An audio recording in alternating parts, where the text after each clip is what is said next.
नीट परीक्षेत कमी मार्क्स पडल्यानं मुख्याध्यापक पित्यानं मुलीला बेदम मारहाण केली। या मारहाणीमध्ये लेखीचा मृत्यू झालेला आहे।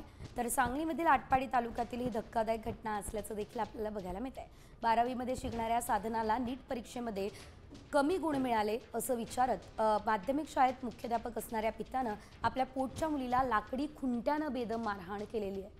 या मारहाणीमध्ये साधना गंभीररित्या जखमी झाली आणि मारहाणीमुळे तिची अवस्था इतकी वाईट झाली की तिचा मृत्यू झाला।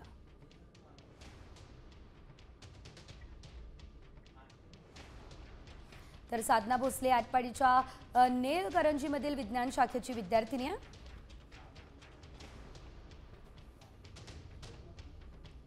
नेलकरंजी या ठिकाणी नीटच्या सराव परीक्षेत कमी गुण मिळाल्यानं बापानं तिला मारहाण केलेली आहे। लेखीचा वडिलांना तुम्ही कुठे कलेक्टर झाला, तुम्हालाही कमीच मार्क्स होते असा सवाल होता। संतापलेल्या बापानं यानंतर बेदम मारहाण केली आणि उपचारासाठी न नेता योग दिन साजरा करण्यासाठी ते निघून गेले।